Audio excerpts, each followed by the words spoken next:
Welcome to the RealTrending podcast, where we speak to the brightest minds in real estate about leadership, growth, trends, and strategy. I'm your host, Tracey Velt. I'm the Senior Director of Data and Content for HousingWire.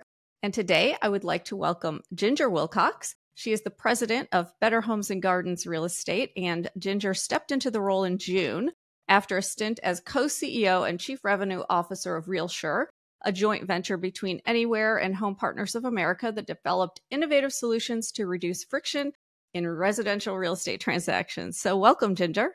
Thank you so much, Tracey. It's wonderful to be here today. Yeah, when I was writing these questions, I was going to say, how does it feel to fill such big shoes as Sherry Chris? And then I'm like, well, wait, you come with so much experience. That's almost like an offensive question because yes, Sherry is a great leader, but you obviously are as well. So I wanted to talk to you a little bit about that experience in the multiple areas of real estate that you have, and maybe some lessons learned in those positions that you're taking to Better Homes and Gardens. Sure, Tracey. Yes, I have had a very diverse journey. I've been an agent and a broker and have been in this space for much of my career. I've held roles in mortgage, title, technology. So I've kind of done it all. I've had leadership positions at Trulia, Syndio, HomePoint, and others. And I've been a CMO. I've built some incredible brands, and all of that has really led me into this new role as president of Better Homes and Gardens Real Estate, which I'm very, very excited about. I think there's a lot of lessons that I've learned throughout my career that I'm taking into this new role. One early kind of recollection that I have was my first day on the job actually at Trulia. And I was standing by the elevators and the co-founder, Sami Inikin, was standing there, and he leaned over and he picked up a piece of trash off the floor. And he said to me, "No one is too good to take out the trash." And that lesson has really stayed with me. It's the sign of a humble leader. And it really is about the little details. When you think about those little details that make excellence, which is one of our core values at Better Homes and Gardens, and really something that I've relied on pretty heavily throughout my professional career.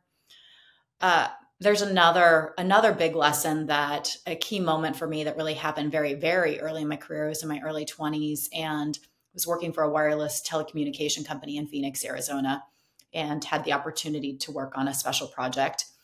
And one of the senior leaders from a company that was acquiring us was part of that project. And I had the opportunity to really impress him through my work. And I was pretty bold. And I told him that I was going to be asking him for a job when I wanted to move to San Francisco. And he actually gave it to me there on the spot. And I actually moved to San Francisco within about 4 weeks, which was an incredible experience. I had the opportunity to be sort of his right-hand person for a number of years, which led me into many different learning opportunities. We did a lot of mergers and acquisitions at the time.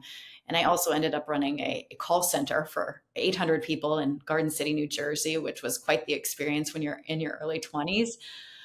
But I think that kind of led me into this idea that you can kind of tackle anything if you're smart and you're willing to work hard and you're bold enough to ask for what you want. Yeah, absolutely. I think that's a great lesson for anyone, is to really just ask for what you want. The worst they could say is, no, you're not ready yet. Right. And, Yes. And you might be surprised at the answer. So, yeah. So you've been on the job, what, 7 months, 6 months, 5 months? I don't even know. I have to figure that out. Just about 5 months now. 5 months. Yes. So I know, that you're, probably still in a lot of the strategic phase, with a BHGRE, but what are your plans? What do you want to accomplish this year? Talk to me a little bit about your growth strategy and where you want to bring the business. Well, this is a really unique opportunity, and our brand is truly unique. It's one of the things that I'm really excited about. 3 out of 4 U.S. homeowners recognize the brand, and there's been 40 million cookbooks sold in the U.S. So pretty incredible numbers when you think about the reach that Better Homes and Gardens has across all of the different publications and on mobile devices and magazines and coffee tables across the globe. So that recognition is something that's really valuable for us, and it's truly incomparable. And it's something that I'm really looking forward to leaning into. I like to say that we're really sort of an icon for people's aspirations and dreams. And that means that when you think about a true icon, they have to constantly evolve in order to remain relevant. And that's a big part of my focus, is thinking about leading the brand through its next evolution under my leadership that will continue to fuel our growth, but take advantage of sort of that iconic history that we have to be able to reach consumers kind of where they're at. We're leaning deeply into our relationship with Dotdash Meredith, which is the largest print and digital publisher in the world. And they have a huge audience of homeowners, but also the opportunity for us to be able to reach the next generation of homeowners. And that's key to my strategy, as well as leveraging a lot of that digital background that I have to be able to drive deeper on our own presence as well. Yeah. And obviously right now it's kind of the perfect storm. There's an uncertain market. Plus of course, the commission lawsuits, which congratulations, Anywhere has gotten a preliminary agreement to the settlement that they provided. So what message are you giving franchises or franchisees right now? How are you providing them inspiration and that moving forward? Well, this is definitely a challenging market and a challenging time for our industry. And there's a quote that I like to think through, and it's from Thomas Paine, and he says, "These are the times that try real estate practitioners' souls," and it's really true. We don't know what's going to happen, and uncertainty is really scary, but with uncertainty comes the opportunity for, great success. And right now it's really important for everyone to buckle up and kind of get ready. I think adaptability is really key right now. And, this industry is constantly evolving, and there's been a lot of talks in our history about things that were going to kill the industry, kill the agent. And that's, we've constantly evolved, and that's really important for us to be able to continue forward. I think there's a few key things that I'm asking and suggesting to our affiliates and franchisees. The first one is just focus. It's so easy right now to get distracted by all of the things that are happening, and there's so much negativity that's going on, and a lot of people are waiting. And this isn't the time to wait. This is really the time to take action. And, focusing on staying connected, whether you're a broker and that's staying connected with your agents, or if you're an agent, staying connected with your sphere. Now more than ever, people need that kind of communication and contact. And so that's really key. And I would say the third thing is really mindset. It's really, really hard right now to keep going at times when you do have a lot of that negativity around it. But there's always a path. And that's always been a kind of a cornerstone for my career, is thinking about how not to get paralyzed by the situation around you and just continue to focus on the outcome. Yeah. I mean, this industry has been tested quite a few times. I mean, I've been in it for a long time, and I just remember, even when Zillow came about and everybody thought that was the end of real estate as we knew it, or, there were definitely several times. And I feel like the industry came out stronger and more innovative. And this is the time for innovation and possibly, just focusing on those basics of brokerage, right? Which is like building the relationships, focusing on, recruiting and just like the very basics of the business. Absolutely. Right now. I agree 100%. It really is getting back to the basics, and then making sure that there's deep training for agents, which is really important. Making sure agents understand their value proposition, all of those things that will carry forward in any market. Yeah, absolutely. And I think Steve Murray said yesterday, we had a webinar on the commission lawsuits. He said, focus on your operating costs, run lean and mean. And, this is not, there's too much negativity out there. There's a lot of opportunity as well. So yeah.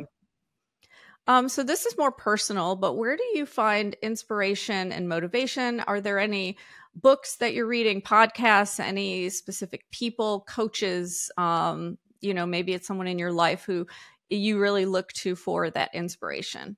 I actually, it's interesting when I think about inspiration. I'm a very positive person. And so I find inspiration from everywhere. I think that every connection that you have creates an opportunity to get a different point of view or to learn something. And so, my big focus over the last 6 months has been really getting out and talking with the network and talking to our different operators and agents and understanding their pain points. And each of those conversations is really inspiring for me and gives me new things to think about. I would say that most recently I've been very inspired by my family. My dad was an Air Force pilot, and when you think about the kind of the work that you have to do when you're facing tough challenges, he fought in the Vietnam War, and it really is about endurance and mindset and focus. And so that's been really critical for me over the last couple of months. I do listen to a lot of podcasts. A lot of them are very focused on positivity and mindset, because that is really key to that kind of creating that muscle strength in your mindset that enables you to continue to endure. Yeah. Any specific ones that you can think of off the top of your head? I wish I had it in front of me, because there's one in particular that's there's a podcast, and I believe it's by a Stanford communications professor that I listen to a lot, and the name is escaping me. Okay. But it's really, really impactful because it talks about the power of communication. And that is something that is so critical for everything that we do, particularly as leaders. And in times like right now that we're facing, communication in uncertain times is so much more important. And I find that really breaks down a lot of the barriers that we find in business. So that's one that I listen to quite frequently. Okay. I'll have to get that offline from you, and maybe we could put it as a link in your podcast. But I also selfishly ask because I'm always looking for those mindset positivity podcasts. And, I have a couple that I listen to, but I'm always looking for more. So definitely. I want to talk about trends in real estate, not necessarily just the housing market, but just what you're seeing overall that excites you about the industry. Yeah, I think that throughout my career, I've been sort of at that forefront of a lot of the technological changes with Trulia, and thinking about from print to digital, and with my mortgage background, thinking about the digital mortgage transformation. So for me, anything related to technology is always really interesting and exciting. And obviously, right now, the big talk of the day is around AI, and it's something that I've been playing with for a while, and I'm really excited about where that I think that trend will take us. I think we're really just at the precipice of what that kind of looks like. And so how it evolves from the real estate perspective is still uncertain, like a lot of other things that we're facing. But I would say that that's really exciting. I also think it's kind of interesting, just with the landscape that we're facing from the macroeconomic conditions and with the lawsuits. I'm excited to see where the industry goes, because I do think that we're at a point of great change, and that to me is an opportunity to really adapt and evolve in a way that I think could be really powerful for our industry and for our brokers and agents. And so I'm really excited about how to work more closely with my affiliates to be able to be a part of that evolution. Yeah, I know. I have talked to several brokers who are using AI in some really innovative ways operationally, not just marketing. Yeah. So it'll be fascinating. And I know I've been on a couple of webinars that, hundreds of agents are on there trying to figure out how they could use it for efficiencies in that. I think it's still so new and so kind of confusing to people. There is a site called There's an AI for that. And it's overwhelming the number of apps that are out there right now, even just related to real estate marketing in general. I know that will eventually whittle down to the best ones. But right now it's a wide open field. Do you have any tips or anything for agents or brokers wanting to kind of use that type of technology in their business? I would say that starting to make it part of your day-to-day is something that's really powerful, and just continuing to test with it is key. We actually did some AI sessions at our most recent brand conference, and they were definitely what I would say standing room only. And I think that seeing and following and watching what other people are doing is probably the big tip, because there's a lot of people that have been testing for a while, and the more that you can kind of lean into their experiences, the better. I think the thing that excites me the most about AI is its ability to really maybe complete that, what I call maybe the last mile of that digital mortgage transformation, because that's still such a big pain point for the transaction. And there's been a lot of progress there, but we haven't really seen the completion of that sort of initiative. And so from, very much like you, I'm excited to see what it does behind the scenes, beyond the marketing pieces that are, I think, a little bit more obvious today, to think about how it can truly fundamentally make the entire process easier. Yeah. And because you have that mortgage background, what are you bringing with you to the real estate side, to kind of bring those both together? It's a great question. And it's really interesting, because despite what you would think would be this symbiotic relationship between mortgage and real estate, having worked on both sides, I find that there's still a pretty big divide in terms of how the industries kind of think and operate. And I'm really excited to see how real estate and mortgage can come together more holistically, obviously in a way that's compliant, but to think about that full experience for the consumer, because they are so closely tied, and understanding how each side really fundamentally operates and works and what the norms are, I think is really key to breaking down a lot of the silos that happen in the spaces, and has been a key focus for me as I think about how we work with, with our partners across the industry. Yeah, it is interesting, because you would think that they would just kind of be so cohesive. But what I've learned even at HousingWire is that isn't always the case. And it's maybe some of it is education, some of it is, obviously compliance, and not really sure where you could go for sure with between the two. But I do feel like as more brokerages build their affiliated services with mortgage and title, a better understanding or a more holistic way of doing business is happening. What are your thoughts on that? Absolutely. And that's an area that's been a key focus for us. Ancillary services is a great way for our broker owners to be able to round out their services and provide that complete experience for the end consumer, which is can be really impactful. And where you see that connection come together in a way that is truly sort of cohesive for the consumer, you're able to deliver a much better experience than what I would say the historical, where I've quite frankly seen a lot of finger pointing over where the challenges kind of happen in the transaction. And when you have a more complete offering, it makes it a little bit easier to think about how that connection kind of carries through for the consumer. So ancillary services is a big focus for our organization wide. We're not just thinking about mortgage, we're also thinking about title, insurance, and other components to make it easier for consumers to have, kind of a easier way to connect with all of the things that they need to make that transaction smooth. No, absolutely.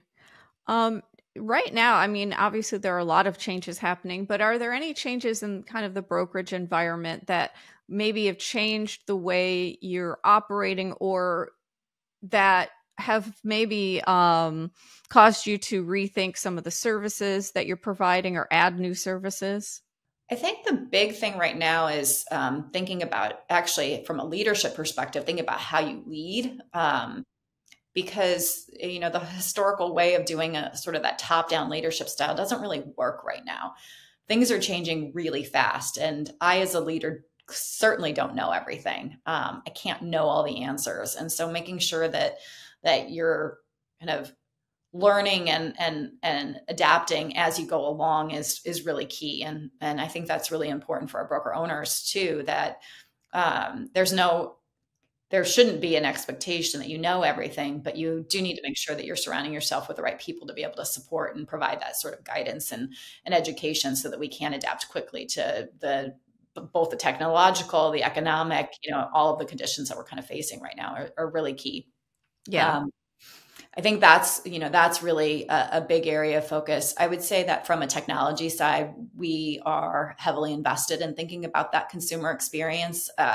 My previous experience as a chief experience officer is always kind of got that lens of how do we make sure that we're putting ourselves in the shoes of our end clients and delivering an experience that really solves their specific needs, not what we want them to do.